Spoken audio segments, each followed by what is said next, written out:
Welcome to SPEW, Spectrum People Enjoying Wizardry. I'm Quirinus, and I have Asperger's syndrome. I'm Lavender, and my daughter, Abby Kadabi, has nonverbal autism. And I now call this first meeting of SPEW to order.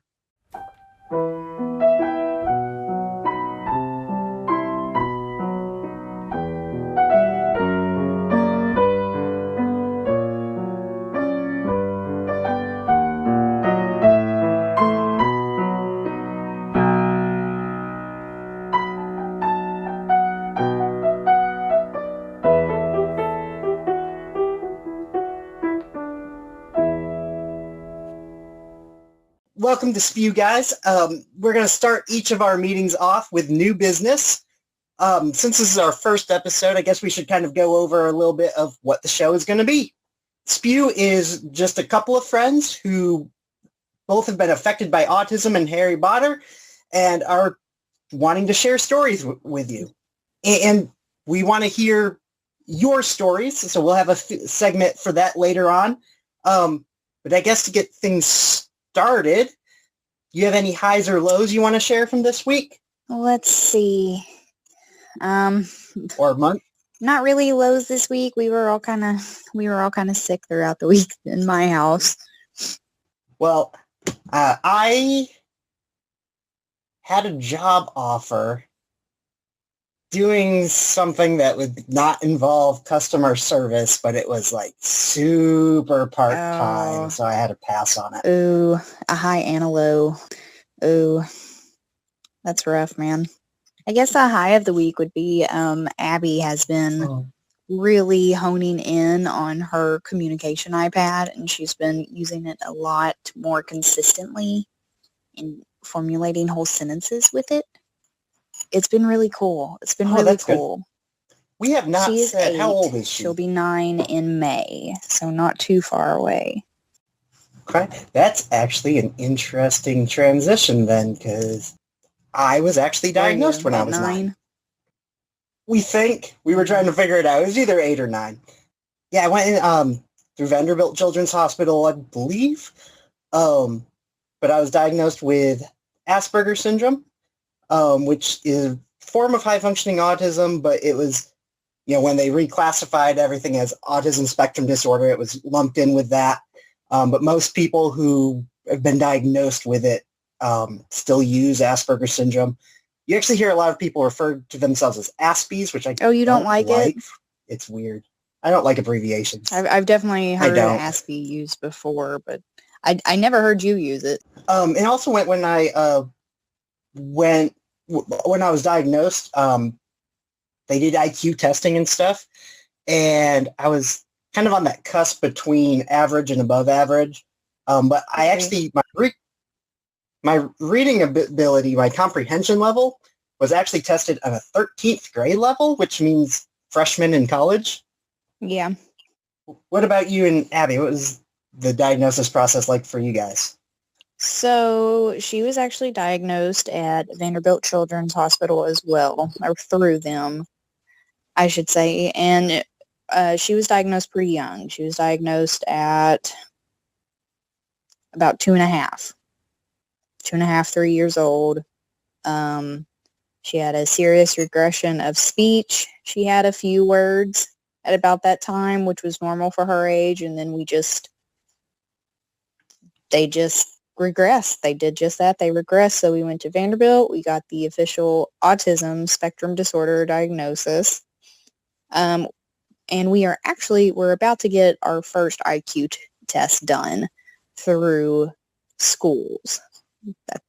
In next month, actually. It happens next month. Just because now she's at that age where it could be a little more accurate than, when she was 2.5 or even 5. Right. I think probably my biggest symptoms definitely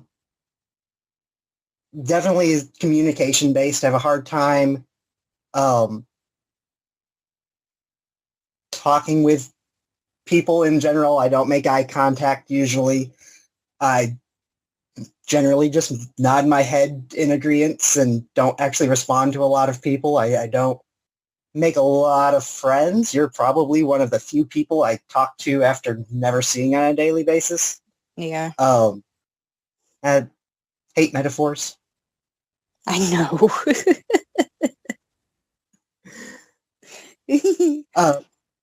I do have a few tics. I do the hand flapping. I do something where I press my hands against my face. Generally, I think I do a good job of controlling that in public, but then when I get home or about an hour to calm down, lots of pacing and flapping. I pace a lot. I do have some extreme focuses on movies, animation, special effects in general, acting. I try to make a whole bunch of different types of YouTube videos, from fact videos to special effects videos.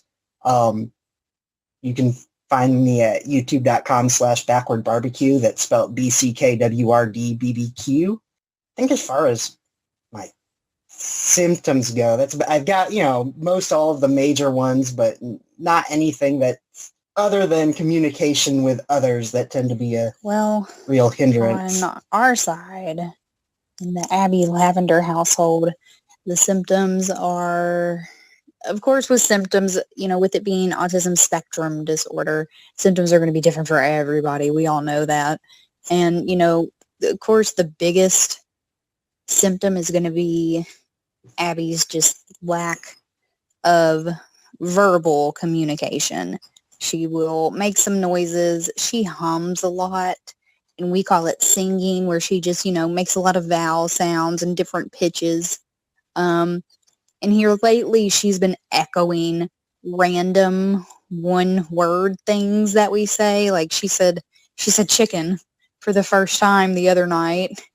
But that would be the biggest symptom. She does have some other behavioral symptoms that we're always working on. I'm sorry. I just remembered the movie Radio, where he just starts repeating chicken over and over again. She's also got a lot of sensory processing. I don't want to call it a disorder because it doesn't hinder her too much, but she processes a lot of sensory stuff different than a lot of people would. She has a big swing that she loves to spin. She loves to spin, and a lot of kids with autism do.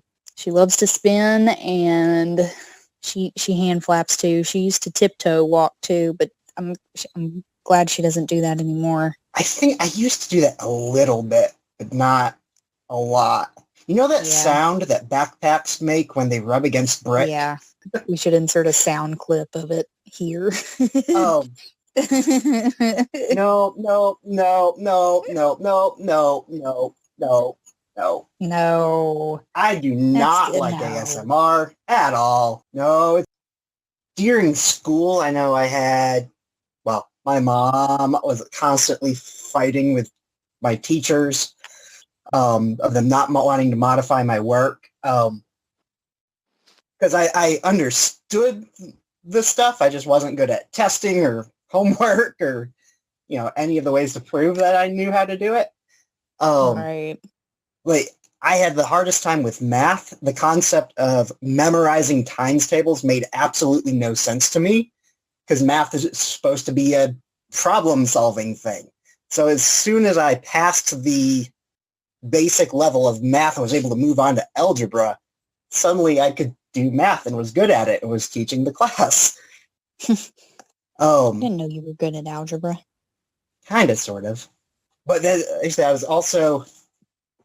I didn't know exactly, but I was in not special ed classes, but classes. It was kind of like the in-between ones where they put all the ADHD kids in the same class, which that doesn't make any sense. But I was always in the classes with the ADHD kids because I had an IEP. And that was not good for me. Oh, and I did go to speech therapy throughout elementary school. I think a little bit in middle school because I guess I know talk good. Yeah. I don't know if it's related or not. Probably. We've had an IEP for Abby ever since she's first been in the school system, period. In my opinion as a mother, of course, is that it's very super necessary and very involved with her school. I don't necessarily have to fight with teachers. I haven't yet, at least, and I know I'm very lucky in that sense.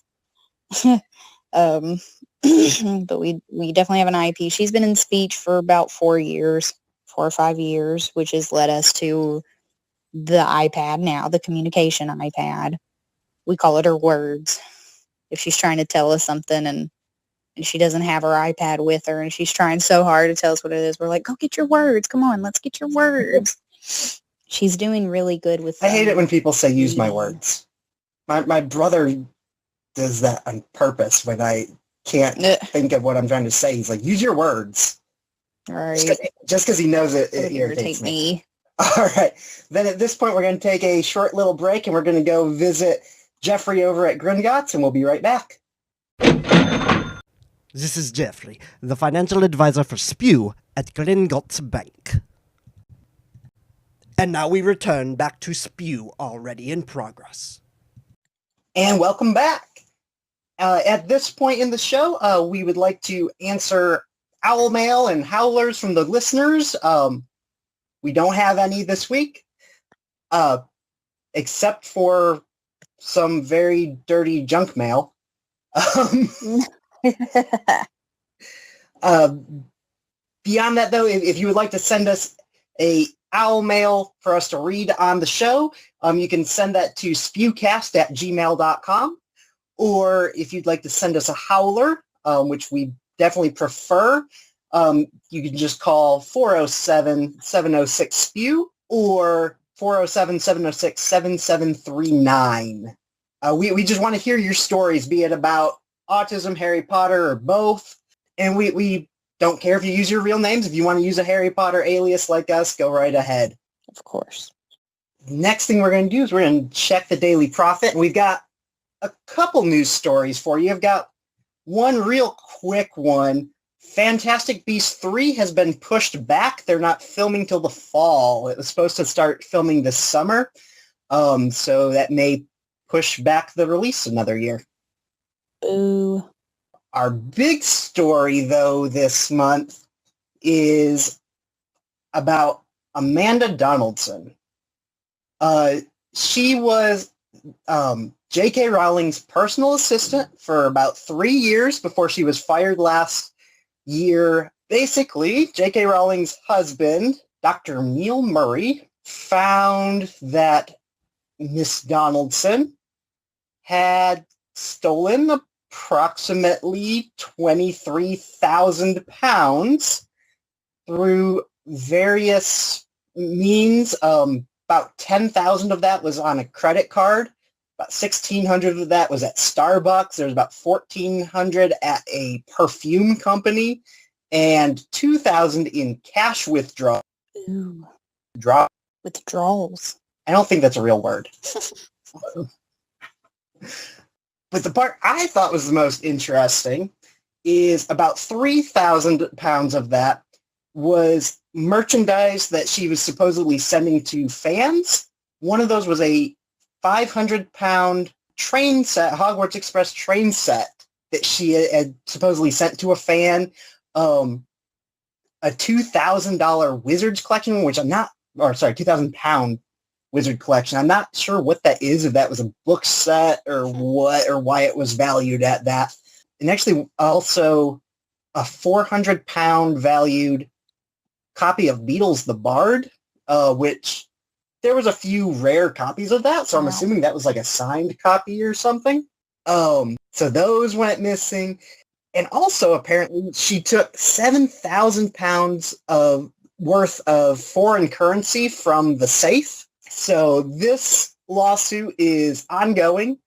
So far, it seems like they've just been going through each individual credit card purchase, to which she's pretty much responding that every single one of them was bought for clients or public relations or for hotels they stayed at, that she would take them to dinners and make baskets and just various things that were business purposes, which she's claiming she was never actually told what the card was used for, so she was making all of these purchases the way she thought was for the best for the business of it.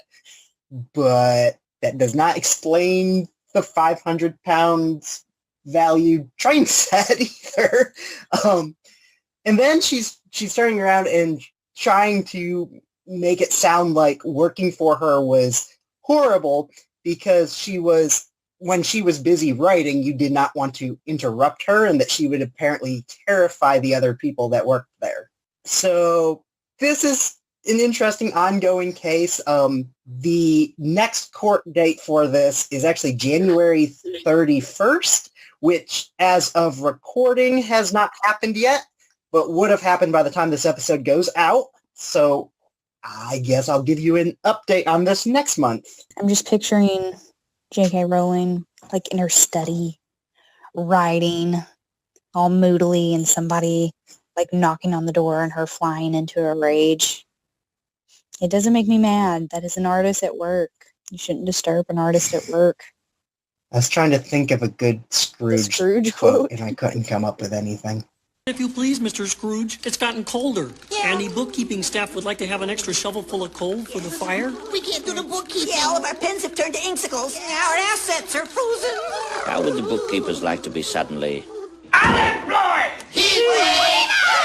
This is my island in the sun. I believe you've convinced them once again, Mr. Scrooge. I mean, I can see most of that credit card stuff probably or possibly being used for business expense, can't you? Yes, but there's definitely things in there that are questionable. Yeah, that one's interesting. I think I saw something about puppies, but I couldn't find any more details on that. 2 puppies. That's cats? Even better. It may have been cats. Farm cats. Helen? I think that's about all we got for this episode. Be sure to follow us on social media. Facebook at facebook.com/spewcast. Twitter at Spectrum People. Please send us a howler at 407-706-SPEW or send us some owl mail at spewcast@gmail.com. No, we love to hear from you. Write us, tweet us, whatever you want to do. We do love howlers. Reach out to us, guys. Until next time, I'm Quirinus. And I'm Lavender. And as Luna Lovegood said, don't worry, you're just as sane as I am.